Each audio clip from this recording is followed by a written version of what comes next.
हाजीपुर की सीट मेरी है भाई। हाजीपुर के आप लोग क्यों इतना जोर दिए हुए? हाजीपुर मेरी माँ है। अगर किसी को खेत अगर हम बटैया दे दिए तो उसका मालिक कब बन जाइएगा? हमारे नेता स्वर्गीय रामविलास पासवान जी ने उनको बटैया दिया था। कार्यालय भी बटैया पे दिए हुए थे क्या? सारा चीज उनको बोले ना, वो जबरदस्ती हथिया लिए। उनके पास क्या है जो नहीं छोड़ेंगे? अरे उनको हम बटैया ना दिए हैं, मालिक हैं। नीतीश जी के गोद में बैठ करके, बिहार के मुखिया के गोद में बैठ के चम्मच से दूध पिए और कटोरा से दूध पिए। टच में तो जदयू के सारे सांसद और सारे विधायक लोग भी हम लोग के हैं। तो इसका मैं क्या कर दूंगा कि आएंगे तो हम उनको ये कर रहे हैं। सभी लोग आने वाले हैं, लेकिन जो हमारे पार्टी और घर को तोड़ने का काम किया जो सांसद, लेकिन अगर ये सोच के वो आ रहे हैं कि हम उसी जगह से फिर चुनाव लड़ेंगे, ये संभव नहीं है। इस समय हमारे नेता जिंदा थे तो लोग कहाँ थे? इसलिए छोड़िए, अब साधु जी कौन है क्या है हम लोग नहीं जानते हैं। नमस्कार, बहुत स्वागत है आपका लाइव बिहार में। मैं आपके साथ रूपम।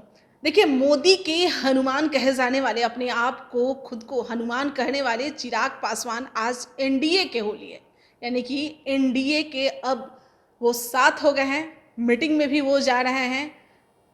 चलिए, इसी वनिस्पत बात करने के लिए हम आए हैं लोजपा रामविलास पासवान की पार्टी में, और हमारे साथ जितेंद्र जी जुड़े हुए हैं जो कि यहाँ के प्रवक्ता है। जितेंद्र जी, शुरू से ही चिराग पासवान कहते थे कि भाई हम तो हनुमान हैं, और हनुमान जी आज राम जी के पास पहुँच ही गए।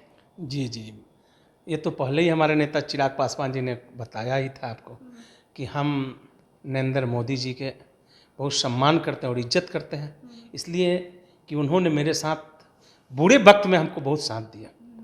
तो निश्चित रूप से हमारे जब नेता इस चीज़ को शुरू से बोलते आए हैं, तो आज आप देखे भी होंगे न्यूज़ के माध्यम से, हर तरह से हमारे नेता चिराग पासवान जी ने घोषणा किया कि हम लोग आज से एनडीए के पार्ट हो गए, विधिवत। हाँ, इसलिए किसी तरह के कौन विधिवत हुए? कोई रुकावट नहीं। हर तरह से दिल दिमाग मन से हम लोग आज एनडीए का पार्ट हो गए। इसमें कहीं कोई शिकवा शिकायत नहीं है।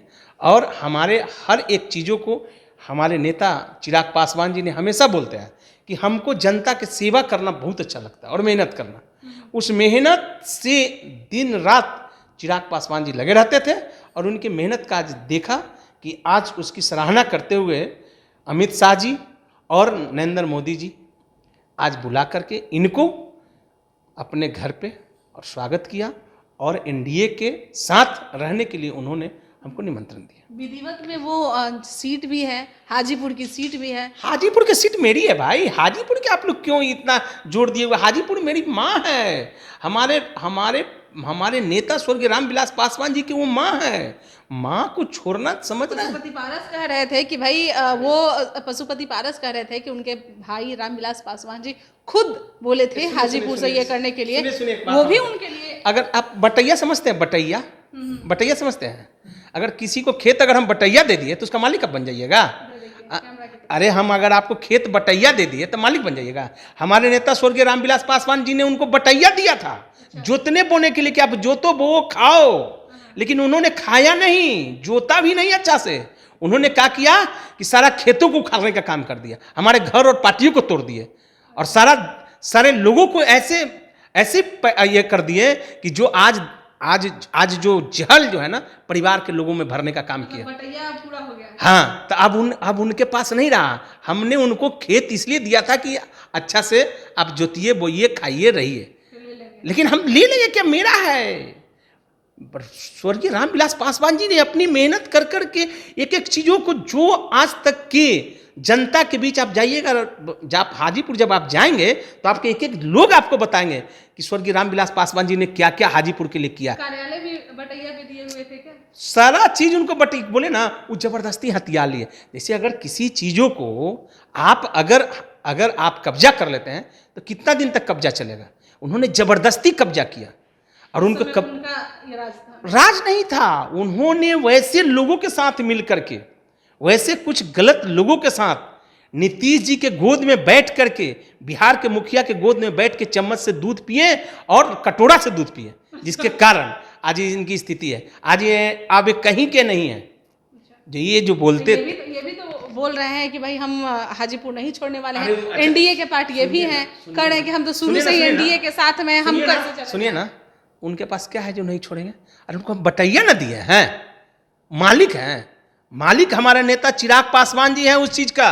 बाप का उत्तरदायित्व बेटा करता है। अमित शाह जी दोनों से बात किए हैं, दोनों मीडिया के सामने कह रहे हैं कि हम हाजीपुर हमारा है, हाजीपुर हमारा है। तो आखिर अमित शाह जी कर क्या रहे हैं? अरे भाई करना क्या है, सारा क्लियर। भतीजा में और लड़ाई? कुछ लड़ाई नहीं है, सब क्लियर हो चुका है। कहीं कोई लड़ाई मेरा नहीं है किसी से, और मैं वहां से चुनाव लड़ूंगा। मैं आपको एकदम 110% मैं आपको बता रहा हूँ, हाजीपुर से मैं चुनाव लड़ूंगा। ठीक है, आप कह रहे हैं कि हाजीपुर माँ है, तो क्या माँ ही वहां से चुनाव लड़ रही है? माँ, चिराग पासवान की माँ? माँ का शब्द मैं बोला इसलिए नहीं कि माँ लड़ रही है। नहीं, वो तो मेरा पार्टी तय करेगी ना। पार्टी तय करेगी कि कौन वहां से कैंडिडेट होंगे। वो तो आने वाला समय में पार्टी, हमारे नेता राष्ट्रीय अध्यक्ष जो है ना चिराग पासवान जी तय करेंगे कि वहां से कैंडिडेट कौन होगा, वहां से चुनाव कौन लड़ेगा। कितने सीटों के लिए आप लोगों में ये सब आपको बहुत जल्दी क्लियर हो जाएगा। आपके पास खबर चलाएगा कि हम कितने सीटों पर लड़ रहे हैं। हमारी सारा बात हो चुकी है। हमारे नेता जो है ना चिराग पासवान जी सभी मुद्दे पे बात कर चुके हैं। इसमें कोई अब मुद्दा हमारे पास ये नहीं है कि हम आपको सारा एक चीज हम आपको बता देंगे। पशुपति पारस जी के कितने सांसद आपके टच में हैं? कोई भी व्यक्तिगत मिलने के लिए आते हैं, हमारे नेता सभी को सम्मान करते हैं।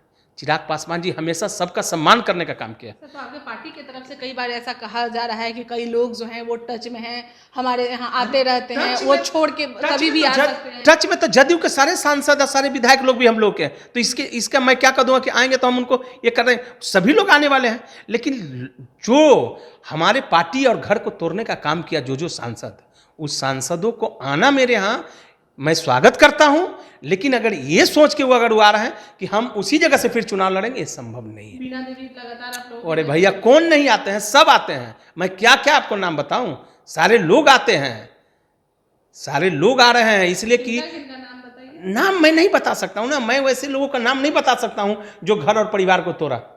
वैसे लोगों का नाम लेना भी मेरे लिए अच्छी बात नहीं है। आज इस तरह के जो लोग बने हुए हैं, राजनीति कर रहे हैं कि किसी का घर और परिवार तोड़ दे, किसी को जोड़ने का काम करना चाहिए, सेतु बनना चाहिए, तोड़ना नहीं चाहिए। मित्र मंडल की बैठक में दोनों आमने सामने बैठेंगे, पशुपति पारस और चिराग पासवान, यानी कि आर पार की दोनों की लड़ाई है। भैया मंडल की बैठक में जाने से पहले मीडिया से वो लोग बात करते नजर आ रहे हैं। चिराग पासवान भी और पशुपति पारस भी दोनों क्लियर कर रहे हैं, सीट हमारा है हाजीपुर। सुन लीजिए, क्या हमको उनसे लड़ाई है? मेरी क्या लड़ाई है? लड़ाई बता दीजिए। हमारी उन पारस बाबू से मेरी कोई लड़ाई नहीं है, न किसी तरह के उनके अंदर मेरे नेता के लिए किसी तरह का कोई बात विवाद। वो सम्मान करते हैं, वो चाचा हैं, चाचा के सम्मान हमेशा उनके अंदर है, इसलिए कि उनके अंदर इतनी संस्कार है कि वो बड़ों का सम्मान हमेशा किया। संस्कार की बात से याद आया है, यह भी आरोप लगाया जा रहा है कि आज का दिन ही देखने के लिए चिराग पासवान अपने आवास से मूर्ति, रामविलास पासवान की मूर्ति को खुद ही तोड़वाए थे। अगर वो बीजेपी पे आरोप लगा रहे हैं, मान ले बीजेपी को आरोप लगा रहे थे, तो वो बीजेपी में कैसे मिल गए? और अगर मिल गए हैं तो क्या खुद ही वो तोड़वाए थे? देखिए, वो पारस जी के ही गुट के लोग कुछ जो थे, ऐसे लोग, उन्होंने ही ये करने का काम किया, मूर्ति को तोड़ने का काम किया और बदनाम कराया। वो बदनाम कराने का काम किया। चिराग पासवान तो बीजेपी के कुछ लोगों का बोल रहे थे कि है। ओहो, देखिए तो उस समय वही तो पारस बाबू ने मिलके न किया। उस समय तो यही काम उन्होंने किया कि हमारे नेता स्वर्गीय रामविलास पासवान जी को मूर्ति को तोड़वाने का काम किया। अगर वो भाई समझते, अगर परिवार समझते तो ये काम नहीं करते वो मिल करके। खुद उनके बहनों ही आरोप लगा रहे हैं। अरे साधु पासवान। अरे भैया सुनिए ना, अब साधु पासवान जी कौन आरोप लगा? वो लोग कहाँ थे जिस समय हमारे नेता जिंदा थे? तो लोग कहाँ थे? इसलिए छोड़िए, अब साधु जी कौन है क्या है हम लोग नहीं जानते हैं। नहीं जानते हैं? नहीं भाई, हम लोग क्यों जानेंगे वैसे लोगों के जो हमारे नेता के बारे में गलत सलत बात बयान दे। मैं वैसे लोगों को, जिस समय हमारे नेता स्वर्गीय रामविलास पासवान जी जिंदा थे तो रात दिन आकर के बैठे रहते थे, ये करते थे, आज वही लोगों को। तो बताइए, ये सब चीज़ों में परिवार का काम नहीं है कि गलत सलत बयान दे, ये अच्छे लोगों का काम नहीं है। परिवार होता है, परिवार का रिश्ता अलग है, राजनीतिक रिश्ता अलग है, लेकिन कम से कम परिवार के अंदर भी जब दिल में झांकिएगा ना तो परिवार सबसे पहले नजर आना चाहिए। तो वैसे लोग, जो आदमी परिवार को नहीं समझ सकता है, बाकी किस आदमी को समझ सकता है? तो मैं ऐसे लोगों को मैं क्या कहूँ? मैं जानता हूँ क्या? नहीं जानता हूँ। मैं वैसे लोगों को जानता हूँ जो परिवार का सम्मान और इज्जत करे। अब लोकसभा का चुनाव आने वाला है, उसको लेकर वहां पर तैयारियां होगी, कैसे आप लोग? तैयारियां हमारे नेता तो पहले ही कर चुके हैं कि 40 सीट में मैं तैयारी कर रहा हूँ, और आने वाला समय में निश्चित रूप से नरेंद्र मोदी जी के नेतृत्व में 40 के 40 सीट हम लोग जीतने का काम करेंगे। हमारे नेता जो है ना चिराग पासवान जी 40 सीटों पर मजबूती के साथ उन्होंने काम किया और मेहनत किया। उस मेहनत का फल आपको 24 में जरूर मिलेगा और जरूर दिखेगा, इसलिए कि वो मेहनत जो है ना हमारे चिराग पासवान जी का रात दिन का मेहनत है। चलिए, बहुत बहुत धन्यवाद। नरेंद्र मोदी के नेतृत्व में इनकी पार्टी 40 सीट पर जीतने का काम करेगी, तैयारी पे लगे हुए हैं। चलिए आगे जो भी जानकारियां होती हैं हम आपको देते हैं, तब तक के लिए बने रहें लाइव बिहार के साथ। धन्यवाद। लाइव बिहार यूट्यूब पर सब्सक्राइब और फेसबुक पर लाइक जरूर करें।